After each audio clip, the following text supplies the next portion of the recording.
Okay, so today we continue with our Kitzur class. Today's class number 27, and we start with Sefer Chaim. The big topic is the same, Lashon Hara of harmful speech. Today's topic is public knowledge but harmful. Okay, go ahead. We have seen that it is forbidden to speak in a derogatory manner, even if the information being conveyed was already known to the listener. This is because the act of speaking of it negatively is inherently wrong. So basically, everybody knows. Everybody. It's like you're not adding something to the news. Still forbidden. Mm-hmm. Conversely, it stands to reason that a non-derogatory but potentially harmful statement can be made in the presence of anyone who is already aware of the information, unless the speaker emphasizes some point the listener may not have realized previously. This is because the statement will not cause for any harm which otherwise would not have come about. So what do you say? What do you say about this?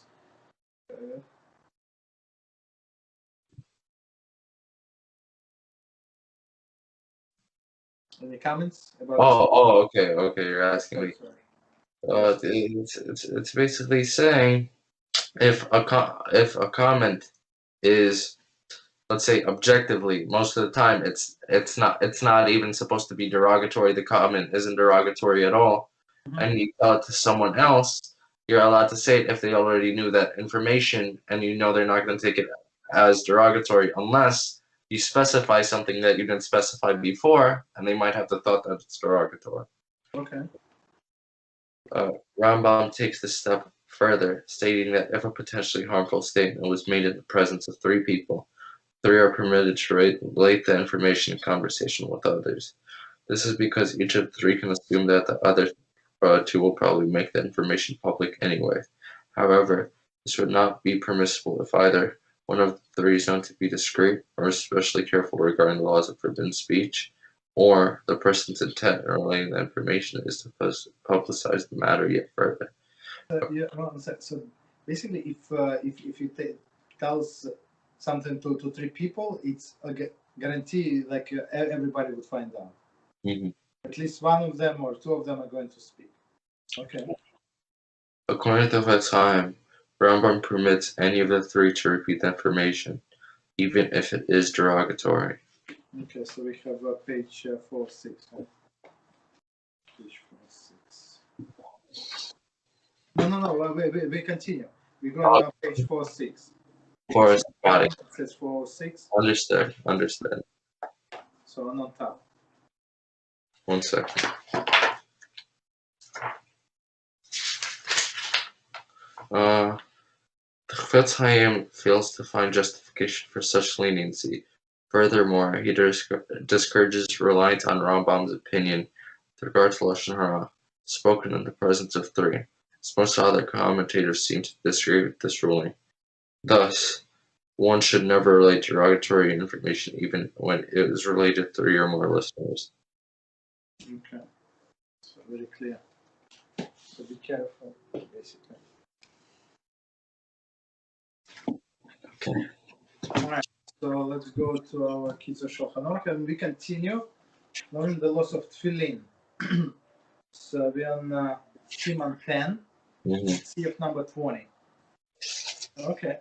So it says Tefillin should be removed while standing. So now we go to remove Tefillin. So while standing. One first removed, there is unwind the strap, the straps that were wound around the finger. The 2 or 3 of the wounds, and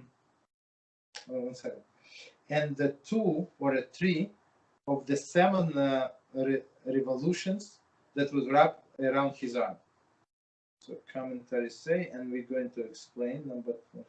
According to Mishnah Brura, one removes only the 3 revolutions that are around the middle finger, and then removes the shel rosh. So that's actually what we do. So we remove. It's exactly the same way, when we remove we remove in opposite sequence that might be put in. So you first remove all these straps extra that you wound around your hand, then from the finger, and then you do shel rosh.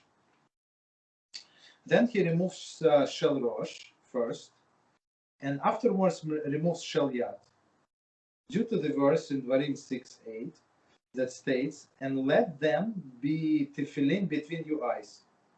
From the fact that the verse writes the word vechayu, let them, in plural, the sages expounded that the verse to teach that where the tefillin are between your eyes, there shall be two tefillin be worn. So when so it's very interesting. So from plural, they say when you have this head tefillin, it should be plural, meaning two of them, shel yad and shel rosh, right? There is both shel yad and shel rosh. Okay, so meaning that when you remove shel rosh, so it should be shel yad. Like now we're going to single mode. Therefore, shel yad is put first, and shel rosh is removed first. So basically, in the opposite order that we put it on.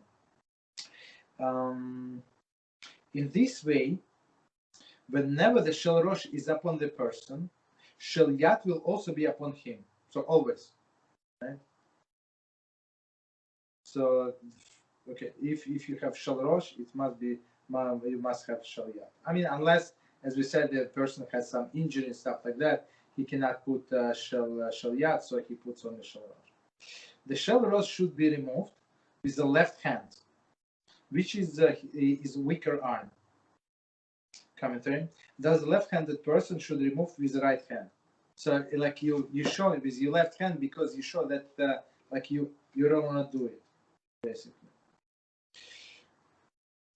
Which is weaker arm, in order to show that it is difficult for him to have it removed. I mean, I have to do it. Of course, it's easy for me to do it with my right hand, with my stronger hand, but I don't want to like disconnect from this mitzvah, but I must.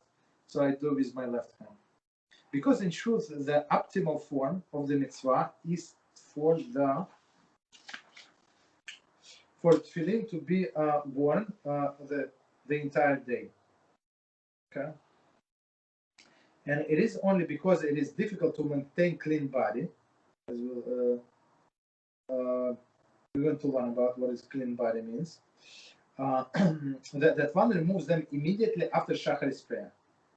Okay, so basically allowed properly the whole day, but I mean you cannot work with them and stuff like that. But I mean, if somebody can work with the tefillin, but they say he would divert his attention, so it's not. So it's better to take it off. A person may not remove his tefillin neither before the Sefer Torah nor before the primary Torah teacher, and that's the problem in all of the shuls, and even in this shul that I go to now, so there is one person. So he sits in the first row, not in the second, in the first row. So when they start like Chagba and do like Chag, I mean the lifting of the Torah, he takes off tefillin. You understand? Right in front. He's supposed to be a knowledgeable person, so he's not an ignorant person for sure. There is okay, so who is this teacher, right? There is a teacher from whom he has learned most of the Torah knowledge. So Sefer Torah and teacher and Torah teacher, in this sense, it's exactly the same status. The process of taking off the shel rosh usually includes bearing one's head. And it is disrespectful to do this before the Sefer Torah, or the one the Torah teaches. So you see that they have different explanation. The commentary is: it is permitted to remove shel yad, even in these circumstances. In addition, it is permitted to remove the shel rosh if his head is covered by talis. Okay, so it's very interesting. So they say here, even in front of Torah. So somehow I thought that it's not disrespect to the Torah. In Torah it says ver tefillin, and you actually in front of the Torah, you remove it. Okay, so but they say that so basically, if the guy have a like little kippah, so he puts tefillin around the kippah, so it would not be a problem according to this, because he does not bear the head. Okay, in such a case, he should rather go off to the side, exactly, and remove them there. So basically, go to the ladies section, go to the step out, and that's it. It is a custom of scholars to kiss the tefillin at the time when they are donned and at the time of their remove. But I always kiss tefillin. I'm not a scholar, but I always kiss tefillin, and that's a minhag of, I think everybody does it. One should not remove the talis until the tefillin has been removed. So it's very important. So basically, you do it in a reverse order. So and talis, it's like the more garments you have, the more it's like kavod to the tefillin. Okay, so we finish 20. So we go to 21, and it says, upon removing the tefillin, one should put the tefillin in a pouch, in the way that it was that he will know the next day to take it out shaliyat first. So just my advice, just remember, whatever is easier for you. For me, I keep it from the right side always. I've been doing it for so many years. So I just automatically, right? I do it on the right side, and when I open the zipper, so it is right there. Okay. So minimum when you put it in the pouch, pay attention what are you doing. Since the shell yat is also put on first, it is important to encounter the shell yat first, so that the one will not remove, will not have to bypass the shell rosh, in order to put shell yat first. Okay. So that basically, as we said, it's not proper to bypass mitzvah, but if I know it's in my right corner, so that's there is no bypassing the mitzvah. I am going straight to that tefillin, so there is no problem, even though they're next to each other. Wait, a question. So over here, I don't think we got to it yet, but when it says that you have to put the shell rosh side to side, you're not allowed to put the shell yad on top of the shell rosh, right? No, but they put side to side. No, why would you put on top of? I know, but someone can just stuff it inside the tefillin bag. I'm just saying as an example. That's the halakha that's in my kitzur. My question is, what about also putting the shell rosh on the right side, since the right is seen as stronger, for example, or is that? It's up to you on what side you're going to put it. That does not make any difference. The make difference that you do not bypass. If you put it on the right side and it's more convenient to you, so somehow, I'm going to tell you what. So I have two bags, right? One bag for tefillin and one bag for talis, and one closes this way and one closes another way. Uh-huh. Don't ask me why. So, but that's how it was made. So I don't know. So I got so used to, so that's what I do. I put it on the right side because it closes to or opens to the left.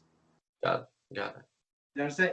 Maybe if it would be opposite, I would do opposite. But that's that's what I do. The main point is to take the shell yad first. So coming to him. The prohibition, just let me drink some water, sorry. I already said bracha. No problem.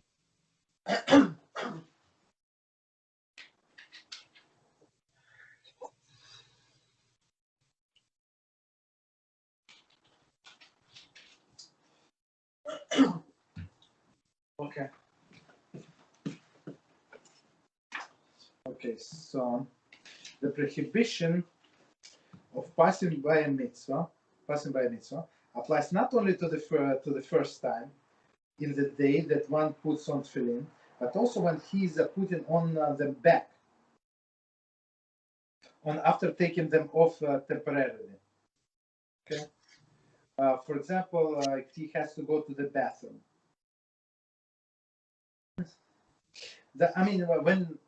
When he has to go to the bathroom, he does not rub them. So when he comes back, so basically in this case, do not put one on top of the other. So basically, like keep them separate. That's even when one takes the tefillin off temporarily.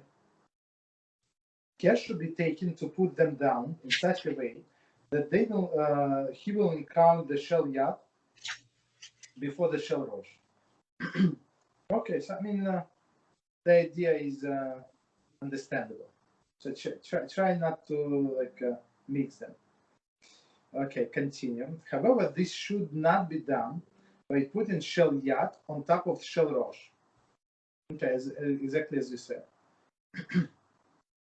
Since the holiness of the shel rosh exceeds the shel yad, rather he should place them alongside each other. Commentary, and I have very interesting comment. So let's see. Mishnah Berurah writes, the shel yad should be placed on the right side. Okay, you see exactly as I do it. See, I don't know why I was doing it. Maybe because of this, I guess. I don't know. And slightly closer to the opening of the pouch. Or that's why the pouch opens like that. So that he will encounter it first. So like when it opens right, it's open from right to left. And that's why my tefillin first. But very interesting. I saw in Israel. It was very popular. This like tefillin and talis bag, and it was make like I don't know what do you call it, like an army thermos. So it's round. And you put tefillin one on top of the other for sure. Otherwise, they're not going to fit. And talis like around. It's like this big, like different styles and stuff like that. So in this case, for sure, that's how they would. But that's the problem. That's exactly the problem. They would put one on top of the other. They cannot put shel yad on shel rosh, right? I don't know, but okay. So I haven't seen no like religious like Haredim doing this. Like they would not use this kind of bag, but all of these more modern people would use it. Okay, continue. Very interesting. So so for them maybe it's cool thing, maybe this and that, but it's I'm just thinking about it. There is no way. It's not that big. There is no way to put it like them side by side. Okay.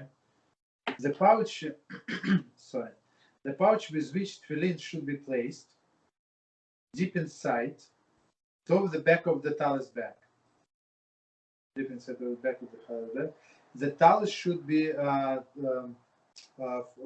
toward the front, so that he should encounter the talis first upon the opening. Okay, that's what we do. So talis you put on first, so you don't want to bypass tefillin.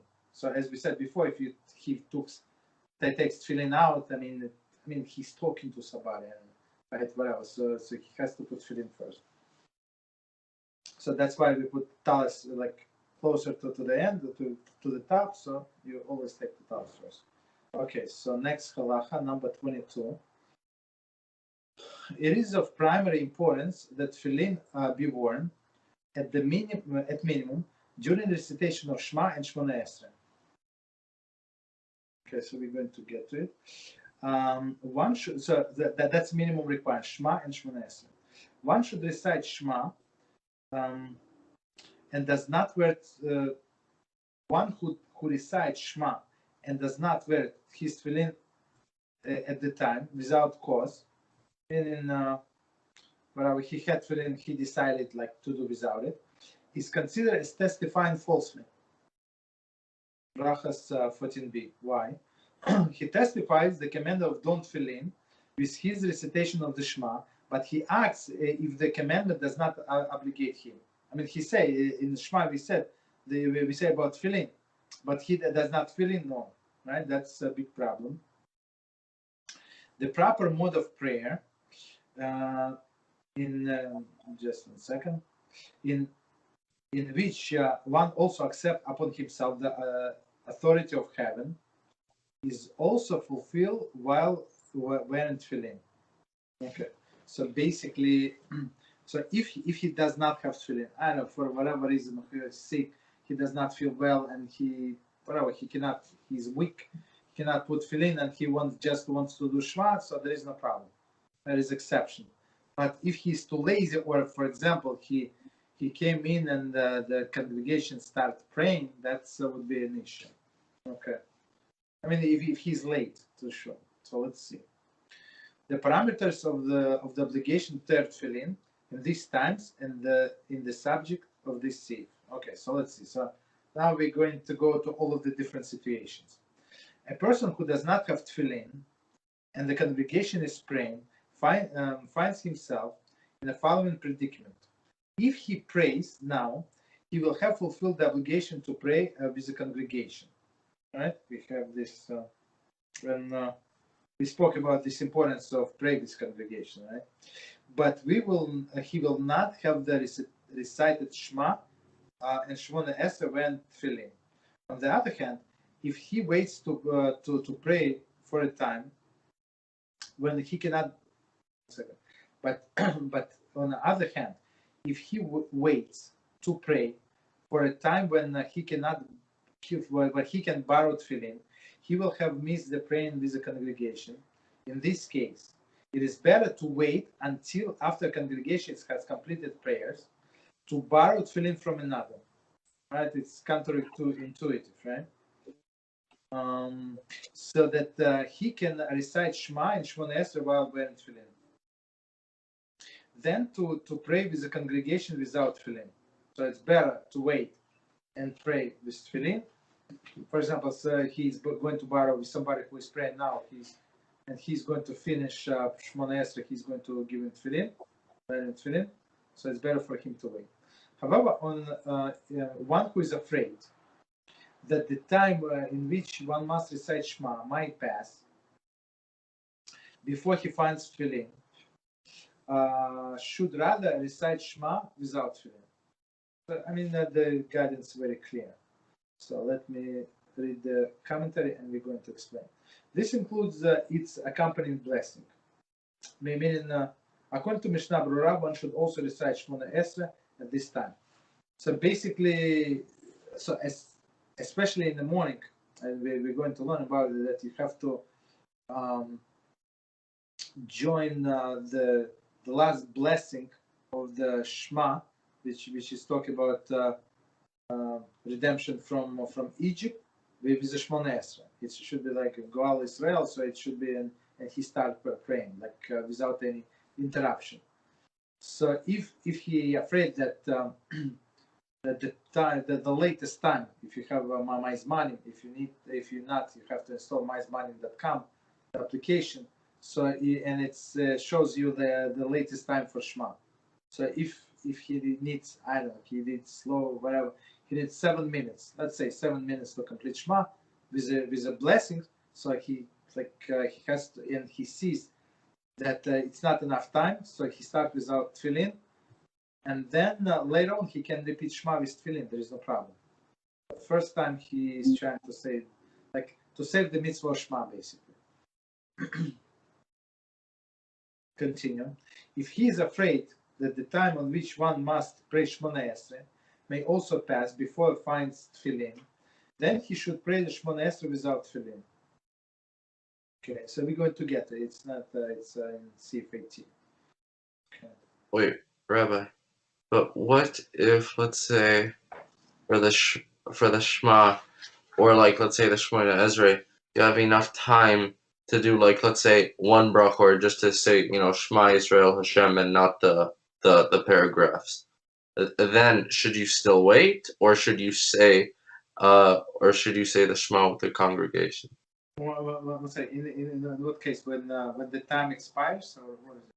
I'm saying that what's better per se, to put tefillin on, and say Shema Israel, let's say, without the two paragraphs, because that's all you have time for?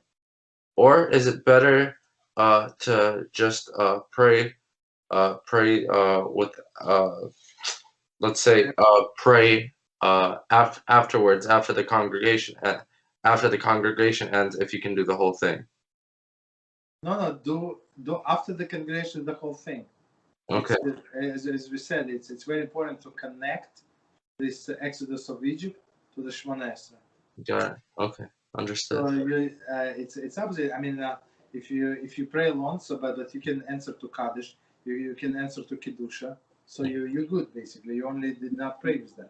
But what we discussed here is the case when the time is going to expire. So I mean, even for Shacharis, let's say the latest Shacharis, I have no idea what the time changes.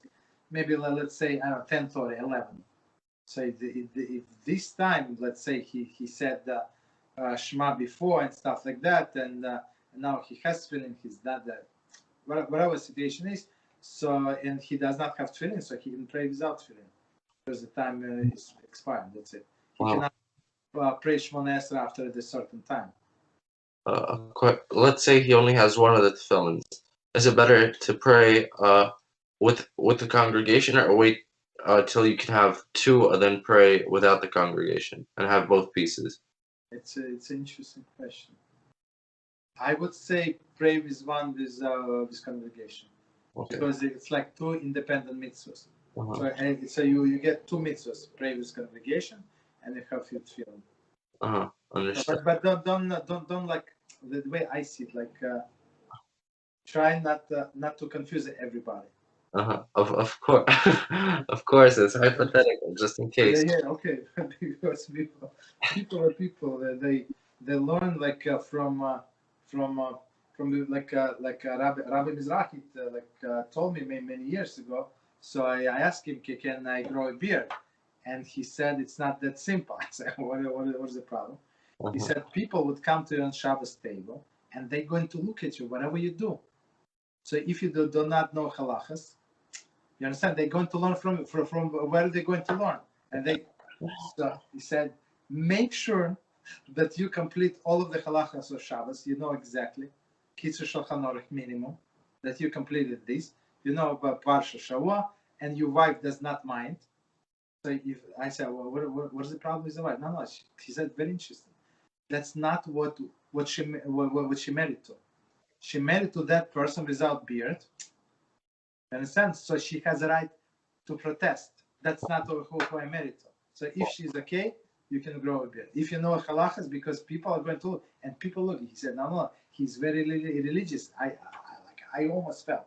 The guy told me we were discussing the laws of Torah, stuff like that, and he said, I asked this person, elderly person, his son lives in Leib. I said, well, what it has to do with anything? His son may be big tzaddik. It doesn't mean that this guy knows anything. Yeah, you understand? But people draw all of these conclusions from I don't know, from nowhere. Does the same law that applies, like, let's say, against making a beard? Because you said, people might get the wrong idea if you have a beard. No. They can learn wrong things. So if you do not know what to do, don't do it. Can you make the same argument about, let's say, dressing in a suit and looking very religious, very Haredi? I mean, if you don't teach anybody what to do, if you just follow convey, what exactly you can? I mean, if they come to your house and you're looking like Moshe Rabbeinu to them, so there are many people in my community who came, not even further, who came first time for Shabbos in my house, first time in their life ever. So I mean, what else they're going to learn about Halachos, whether you have to cover and this and that, how to wash their hands, my machronim and stuff like that. So one guy, grew up in Borough Park, and then he went a little modern, stuff like that. Yeah. So we were doing my machronim, and it was not.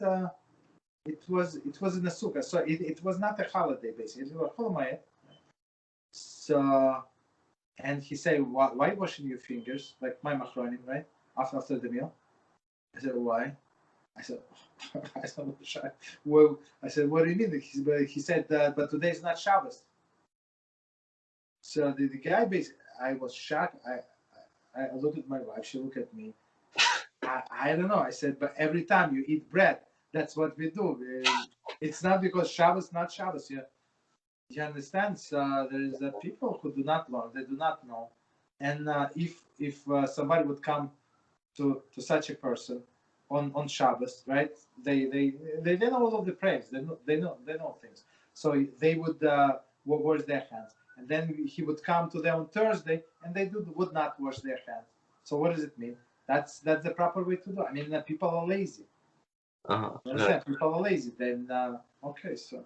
Wait, I have one question. So I went to this rabbi's house. He's seen as a very not prestigious, but a rabbi with a good reputation in Lakewood. Okay. Well, one of the things I noticed, which he didn't give rebuke for, maybe he gave rebuke before. So I'm just asking if the case itself, not about the rebuke, but just if itself is a problem. So let's say there's a husband and a wife, right? And like let's say they touch intentionally. Is that allowed at all? Intentionally in public? No, yeah, like at a Shabbos dinner. Like she would. Oh yeah, like yeah. It's not proper because it's a show of affection. You understand? So if you like somebody, yeah, I'm talking about guy. Yeah, but you just like slap him a little inside. You like do like elbow. Because you like it's your best body. That shows affection even between the men. You're going to shake his hand. Hug him. Right? If I don't like somebody, I would not hug him. I would not even shake his hand. You understand? I would not touch him. But with my friend, I would like I don't know. So it's a show of affection, and it's absolutely not proper to do. Is it public? When it's private, absolutely. That's a must. A must show that affection. Yeah. Is it like, for example, I went to another very, very religious community, and for example, it was a wedding. Then the photographer was taking pictures. Everything was completely religious. Big strimals. So then for the pictures, they were posing. Then the husband and wife, for example, were touching. So not allowed. You see, the picture is forever, and other people are going to see it. This is not proper. Got it. Not proper. So basically, many people they do not take picture with their wives. I mean, why? Like other people would see it. Why would you want to do it? It's not. Is it allowed to, like, let's say the woman or the husband is standing more in the back where it looks like he's hugging her? It just looks like his. Not allowed. If it's not, why even pretend? Why would they pretend? Understood. Like basically, just stay away. So you see, it's a public show. If you want to hug him, when everybody leaves the house, hug her. She's your wife. She's permitted. She's you must love her. You must respect her and care for her 100%. But in part, it's all only show. All of this, I don't know, like all these celebrities, they whatever this, they're very like the way they behave on the public, they getting divorced. 2 months later, how is it possible? They have $2 million wedding. How $5 million? Well, $1 million. How is it possible? Because it's all for show. There is no inner connection. With Jewish marriage, there is inner connection, inner bond. You don't have to show the whole world. Yeah, I was telling my mother, Bill Gates just got divorced. Like he had $100 billion and got divorced, but people make $50K, go to Kollel and support 10 kids. Happy marriage. Yeah. And happy marriage, and kids are happy. Of course. And the kids are happy. And Beezrat Hashem, when you're going to go to Jerusalem, you have to go to Miyah Shearim. It's what is Biyah sharing? It's take bara park and multiply by 100. That's Biyah sharing. And you see, like when you're in the summer, there are no air conditioners almost. Only rich people can. So basically, all of the windows are open, and you see this kitchen. There is no kitchen cabinet. There is like board, like a shelf, and there are a few pots on the shelf. It's like unbelievable. And kids, like there is no room in the house, so they're outside and they're playing with a stick, playing with this, like simple. There are no phones, like no cell phones. Nobody has cell phone. Only father and mother have cell phones. Yeah, they're so happy. It's unbelievable. So all of these materials, it cannot provide happiness for people. Yeah. You understand? So that's okay. So continue. So basically, okay. So don't don't rebuke that big rabbi. Yeah. But you can always ask him a question very politely. If you say, Rabbi, I want to learn. So I saw you touching your wife. Would it be permissible for other people also touching their wife? Is it never show affection? And see what he says. No, politely.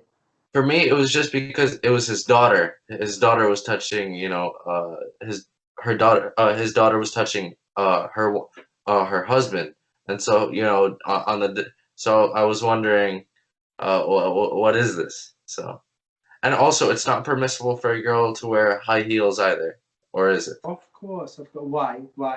Because like small heels there is no problem, but the white the tall heels. Yeah. It changes the way they walk. they start walking promiscuous. For sure, everybody. Like I remember, like I was little and I was trying these heels. I don't know, not my mother. I don't know. Maybe my sister. It was like this heel, like tiny heel, like 1 inch, maybe less. I don't know. I almost fell. I was a little baby. It's so inconvenient. You understand? So all right. So okay. So continue. Okay, so let's go a little back. So it says, if he is afraid that the time which one must pray Shema Esrei may also pass, right, before he finds Tefillin, then he should also pray Shema Esrei without Tefillin. Okay. Later, when he finds Tefillin, he should put them on and recite appropriate blessing upon them. Okay, because as we said, you have the whole day, right? And recite Psalm or pray Mincha while wearing them. Okay, wearing them and commentary. Regarding one who obtains Tefillin during the prayer. Okay, so they say see another place. Okay, no problem. Okay, however, if he does not obtain the Tefillin until the nightfall, he should not put them on them. For the night is not time of Tefillin. So I mean, if for like, while it's still, I'm not sure if like after the sunset, I would say since it's still like a little light, so you can do, but without the blessings, just to put it on and take it off. Not in order not to miss a mitzvah.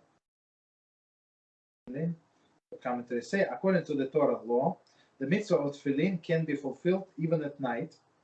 However, the sages forbade wearing Tefillin at night for the fear that one may fall asleep with them, and in his sleep, not maintain the body cleanliness as required to wear Tefillin. So basically, that's based on this law. We can wear Tefillin a little early, like even it says the proper time for wearing Tefillin this time. But they say you can, even in the case of need, without the blessing, since some authorities do not agree. So, but you can put it even earlier than that time. And I was doing it in the shul that I used to go to the shacharis, and people like they was so meticulous, like on a second to put Tefillin. They were not so meticulous to not to talk during the Shemona Esrei repetition of Shema, but with the Tefillin was very meticulous. So I later on explained this guy by. Said there is no problem to. I don't say blessing, but he said no. The thing is that you confuse other people. So other people do not know. They look at you and they're going to say blessing for that feeling. So then I stopped because whatever he said is what actually makes sense. Even though he announced everybody who comes, he announced the earliest Tefillin, I don't know, 6:15, whatever. So no authorities agree that you can do it after nightfall. No. There are some authorities who said that you can do it even during the night. Yeah. But we're afraid that he's going to fall asleep with them. That's the issue. So the main reason is just because they're afraid he's going to fall asleep. So my question is then cleanliness of the body. So basically, to tell the way it is, so we're afraid that he's going to pass gas. Got it. That's degradation. Let's say he went to the bathroom and he had an energy drink. Then do all authorities agree that he can have put on tefillin or no? Yes, I mean no. Okay, even you see there are some authorities who say that if he's not going to fall asleep, if he knows himself, he was sleeping the whole day, right? He has 3 coffees. He's not going to fall asleep. So there is no problem. Got it. But I mean, for example, this night, the Shavuos night that we were learning, I mean, people say it's the full night, whole night long. I say, you normal? It's like from the time you finish eating, so we ate like fast. I mean, not fast, but so we stopped 10:30. So at 10:30 we start learning. From 10:30 until I guess 3:30 or so. And then you have to prepare to go to the shul, say all this blessing, stuff like that, you know. So it's only for, I don't know how many, 5 hours. It's nothing. 5 hours. Okay, so all right, so let's continue. Maybe we do one more. See. So it's number 23. The wearing of tefillin requires that one maintains a clean body. Okay. Oh, okay. Here we go. And one must therefore be careful not to pass gas while wearing them. That's very interesting. Commentaries say, regarding the requirements for the clean body, the Recite is Shema and Shemona Esrei. Okay, see in another place.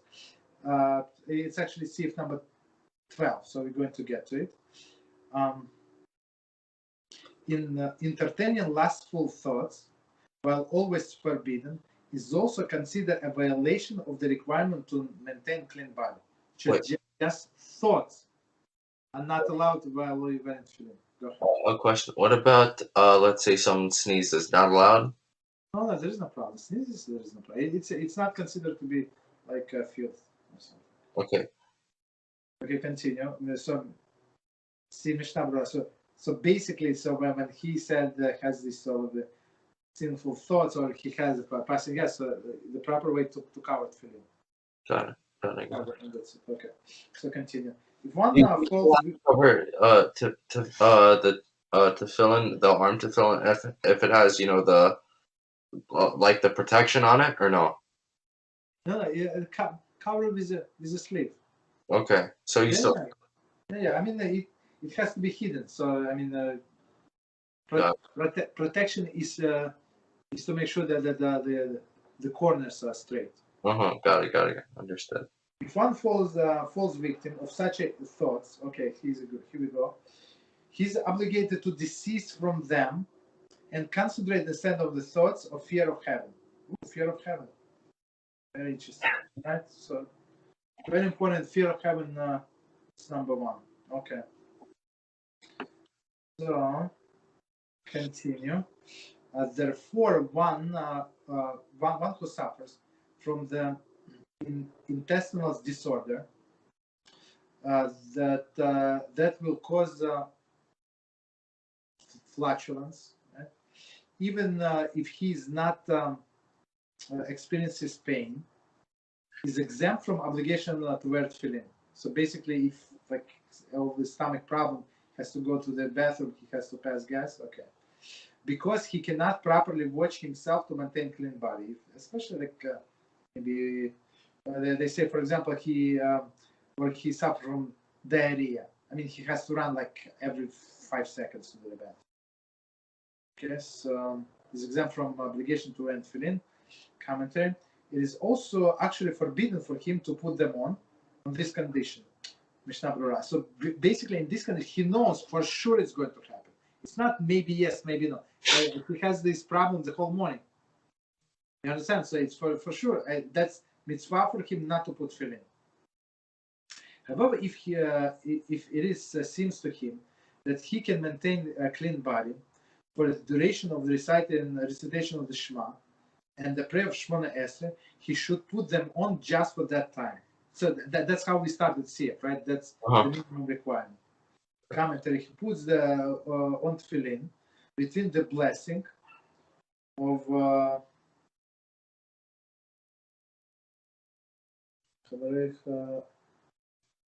Israel ba'ahava. So it's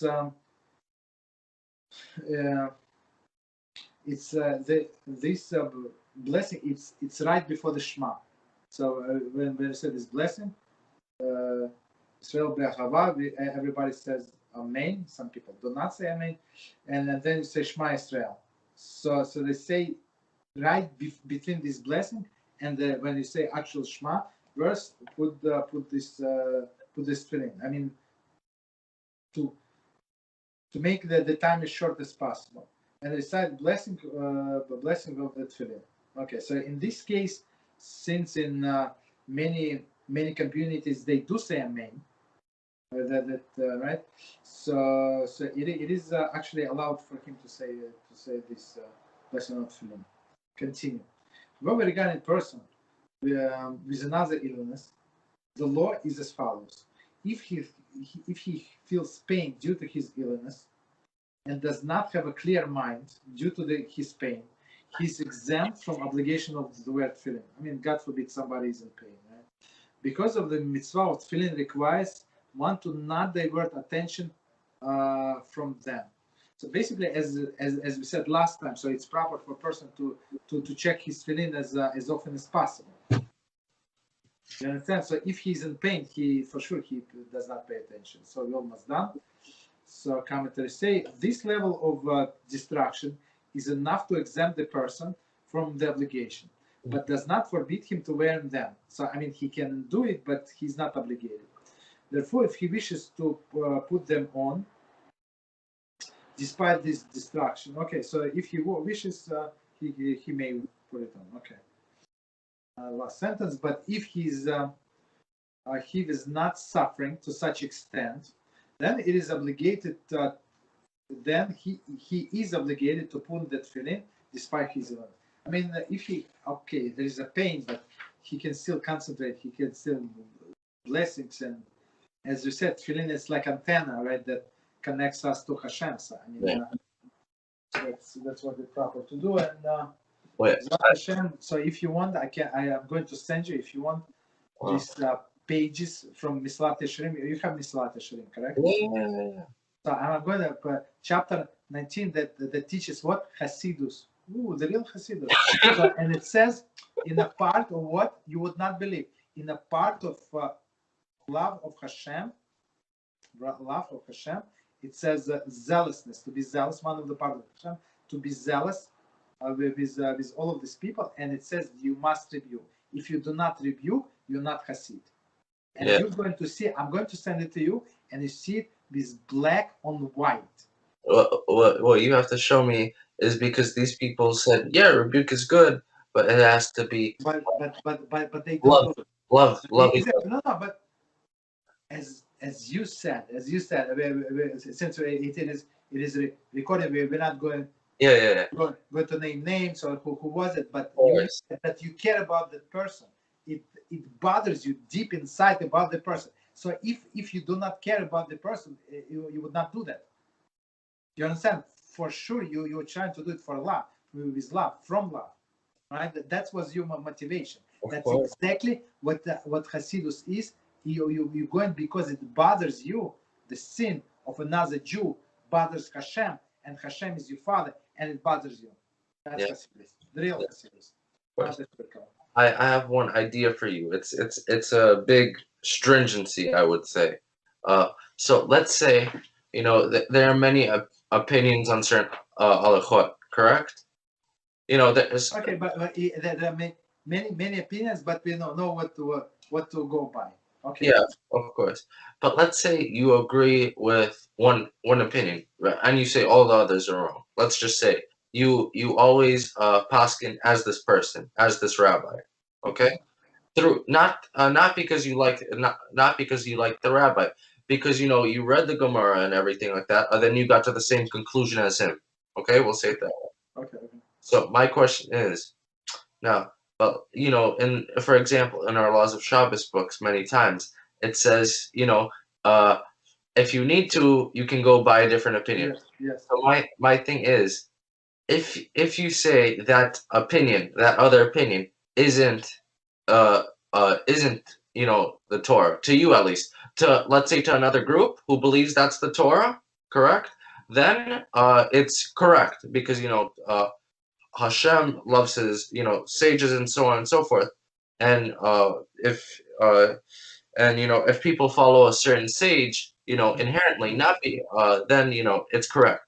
My thing is when a person thinks this rabbi is wrong and so doesn't go by him, but out of leniency he has the chance to go by him. Is it, if you think about it, is it still okay because he thought it wasn't the same Torah? He thinks that his way of thinking, the rabbi's way of thinking, doesn't make sense. You understand what I'm saying? Okay, so let me explain. Uh-huh. It's like the foundation of what you're asking. So basically, everybody agree. So let's say there are 100 rabbis, right? 100 people. So all 100 agree that if you go by stringency, whatever we said, everybody that's a proper way. What's wrong? Mm-hmm. But some of them say in certain situations you can go like this. So let's say 20. So if you go by stringency, you go by 100%, 100 rabbis. So when you're in a court of Shema, so 100 this rabbi step forward and say he did according to what we say. Yeah. And then and as a halacha, only two or three authorities come forward. 97 are against it. Are the rabbis are they kosher? 100% kosher. But all other 97 say don't do it unless you're under like certain circumstances and like you remember when we were learning about Havdalah and maybe he's going to get the wine maybe by Sunday morning, Sunday afternoon he has to fast. He does not have to fast. If he knows that he's going to get the wine or he can have beer, like all of these things, like the proper way to be prepared before that. Don't start with Shabbos before you get all of the wine. You understand? Yeah. So but it's after the fact. So like we need to know all of these leniencies in case of the person. So he still observes Shabbos. He did not break any rule. There is some authorities to go by, but we cannot like force him to go like strict with a stringency. Right. For myself, most of the time I go by stricter opinion, but of course you see, no, I'm tell you what. So when you start doing all of the stricter opinion, it's not a problem for you. You understand? You got used to it. That's the proper way. But on the other hand, for other people are going to ask you, and the other people are going to rely on your knowledge. So you must know. It's not half. You must know all the other opinions. So for them not to be Michal Shabbos. And even the 3 authorities or 20 authorities out of the 100, they say, and they big poskim, they say that's allowed. So okay, it's allowed. Okay, there is no problem. But for you, I'm not going to do that unless there is some like circumstances. Well, one more question. Okay. What's it called? In my school, we have a lot of kids who fell completely off the derech and are at this point complete heretics. Complete.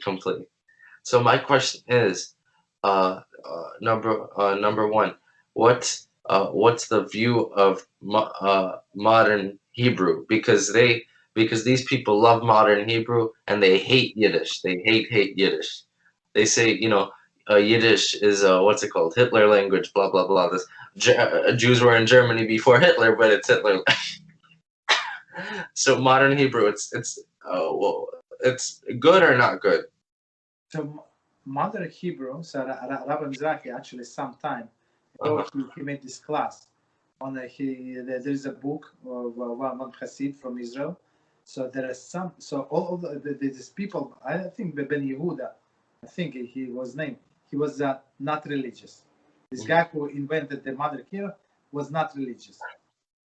You understand? So he combined all these colors, maybe like close to him, and he would ask, I don't know in what language they would spoke, and I'm not sure what country he was from, maybe from Poland, from Russia, I'm not sure. So he basically they got all of the translation, but some words they intentionally they put the opposite of meaning, opposite, intentionally. Understood. Understand? So and if in many words in Hebrew, modern Hebrew, it's from Russian. Like Rabbi Mizrahi with chupchik. He said, "Chupchik, you serious? Chupchik." Like he was a musica. Like all of these words, like it's I mean you see it's a man-made language. I mean the base is biblical Hebrew, but okay. But these boys, okay, I'm going to tell you what. So about this school. I know me personally. I know several people who went through that school. They're adults now. Yeah. 30s and 40s or whatever. Yeah. They did not become big scholars. None of them that I know. But at least they come to the shul from time to time, and all of them, Baruch Hashem, married Jews. So at least you have to give it this minimum to the school. So some of them, but as the Rabbi said, if you want to advance, nobody's stopping you. It's the best platform to start. You understand? But are the kids like you have to understand? Like we have this somebody on my block. I'm not going to say who, right? And this poor kid, right? Went to this modern yeshiva, mixed boys and girls. Yeah. I don't know, whatever. So, and she would come home. The parents not shomer Shabbos, so these poor girls. She's confused. And on Pesach, she said, and mother said she knows all the laws. Don't think that we are ignorant. We pay a lot of money for that yeshiva. And on Pesach, Sarah, when she was a little, she comes and buy herself ice cream with all of this wafer cone. You understand? On Pesach, Chofetz. Yeah. That's so it's not exactly always the kid's fault. It's the parents, the environment, that there is no support. Not everybody is strong. You understand? It's easy to be weak. I mean, right? And do unfortunately, but for us, we have to be strong.